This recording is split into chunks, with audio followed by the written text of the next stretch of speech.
Welcome to the first instructional video of Module 1 in the course, The Truth in Our Bones.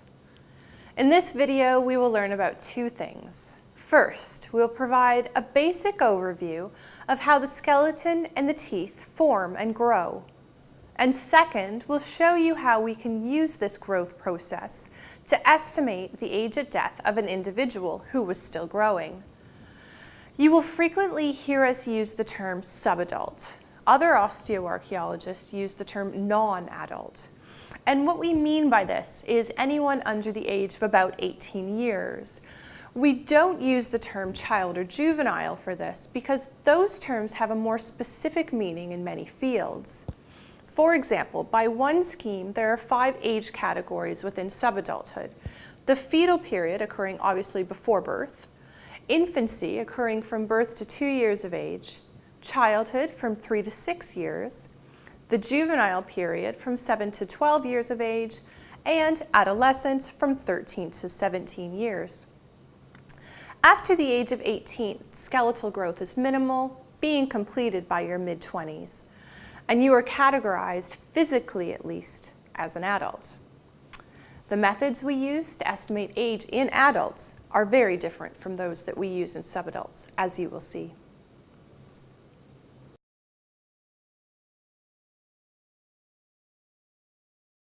There are 2 ways in which our bones form and grow.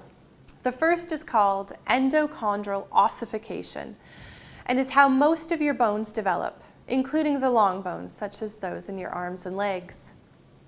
The bones or bone sections that grow via endochondral ossification are depicted in this figure. Endochondral growth, endo meaning within and chondral meaning cartilage, is basically growth occurring within a cartilage model. In utero, this begins with a hyaline cartilage model whose shape resembles a small version of the bone to be formed. The first bone formed is along the bone shaft called the diaphysis.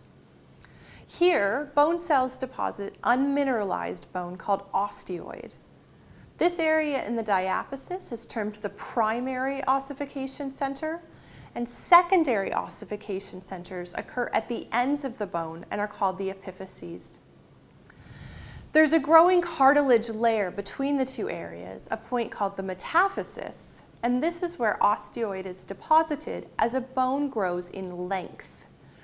Eventually, at an age specific for each epiphysis, osteoid production at the metaphysis will outpace the rate of cartilage production, causing the 2 to fuse.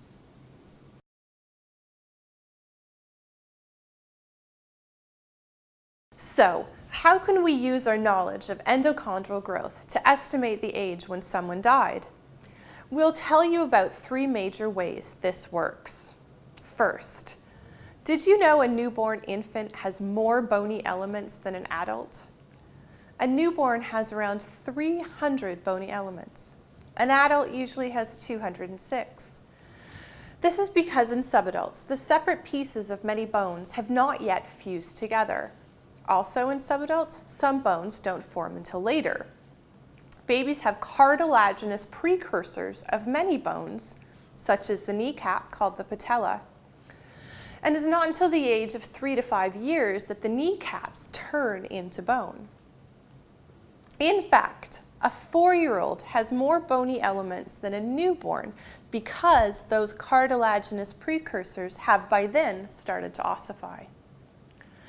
Have you ever noticed that it's actually quite painful to crawl on your knees? Well, not so much for an infant without a bony patella in the way. So, by observing which bones are present in a subadult skeleton, we get an idea of how old they must have been. Second, we can look at the state of fusion of the epiphyses. So each epiphysis fuses at a predetermined age. Now, there are some differences within a population, between different geographic groups, between boys and girls, especially once puberty hits. But in normal conditions, all humans will have an epiphysis fuse within the same 1 to 2 year period. For an example, we can look at the upper arm bone, the humerus. The head of this bone forms a part of the shoulder joint, And typically in girls, that epiphysis fuses between 15 to 17 years of age, and in boys, it's typically 16 to 18 years. So by looking at the state of fusion of different epiphyses for all of the bones, we can estimate a subadult's age with a margin of error of maybe 1 to 2 years. Finally, the third way of estimating the age of a growing subadult is by measuring the size of their bones and comparing that to measurements of subadults from modern times of known age. Let's take an example from your upper leg bone, the femur. Now, obviously in normal circumstances, as one gets older, the size of that bone increases as one gets taller. We then compare the length of that bone to modern subadults and find the closest match. When doing this for many bones from the skeleton, we can arrive at an age of death that's accurate to within 1 to 2 years. If you'd like to watch an optional video of how this works, look under course documents and Christine will demonstrate the process for you.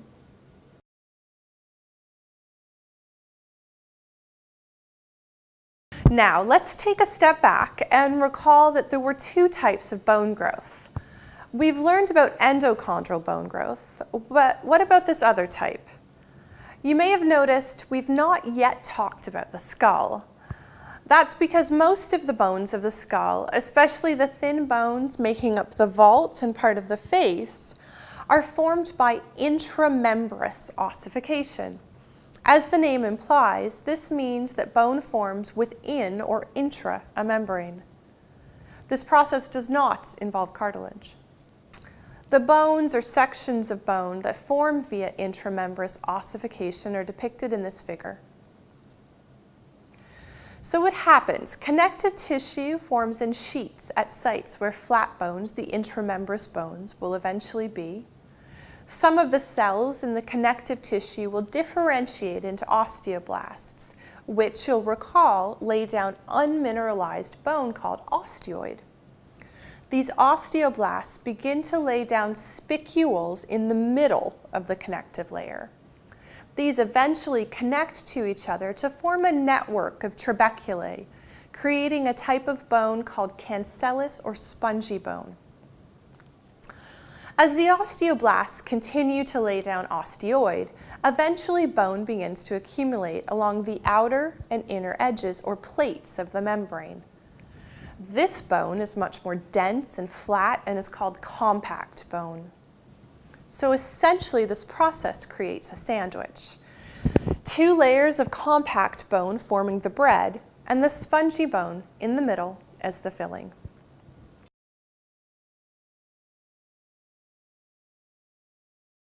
So, what can we do with bones that form via intramembranous growth to estimate the age at death of a subadult?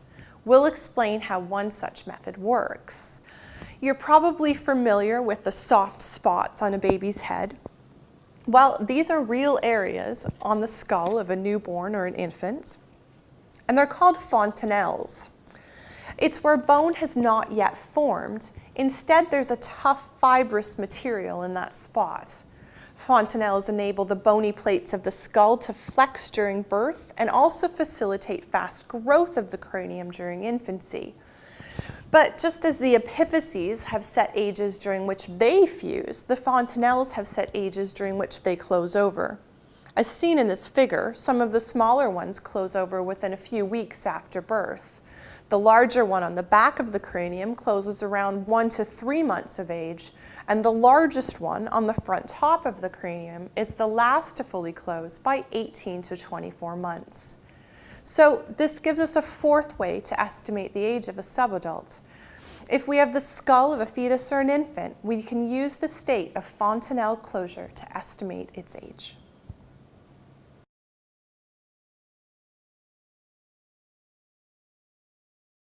Finally, we talk briefly about dental growth, called odontogenesis.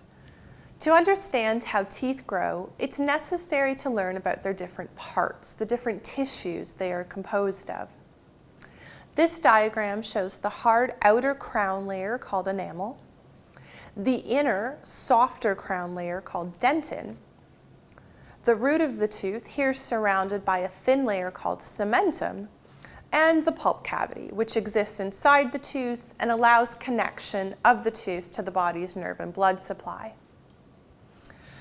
A tooth first begins forming in the bone of the jaws, undergoing 4 developmental stages. Your 20 baby teeth, called deciduous teeth, start forming by the 6th to 8th week in utero, and your 32 adult or permanent teeth begin forming by the 20th week in utero. Now, obviously, these tiny forming tooth buds don't erupt until much later in life, but nonetheless, they are there, hiding in your jaws, sometimes for many, many years.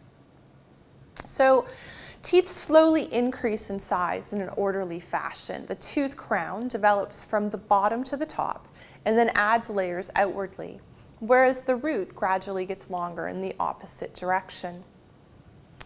The ordered progression of tooth formation with age has been observed on many known age individuals, and this makes it possible to take a tooth from an individual of unknown age and compare it to a standard to estimate their age.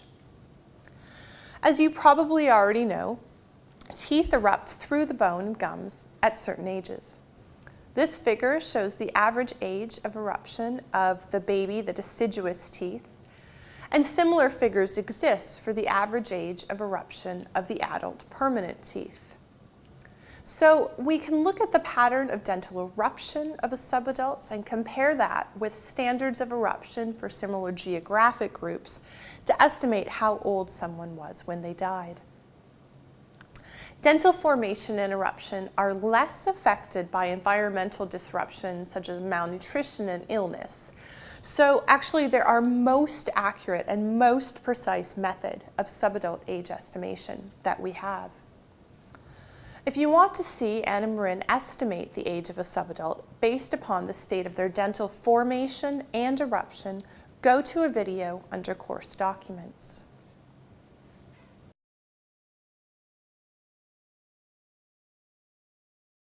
In this video, you've had a crash course in skeletal and dental growth, and in the process learned how we have several ways listed here to use these processes to estimate the age at death of a subadult of unknown age from an archaeological site. In the online forum, you'll find lots of topics for conversation that we didn't have time for in this video. A big focus of these questions is on considering what factors can cause disagreement between someone's actual chronological age and the age suggested by their bones and teeth. As we went through this video, I'll bet you already thought of reasons why our methods, sometimes at least, may not work that well.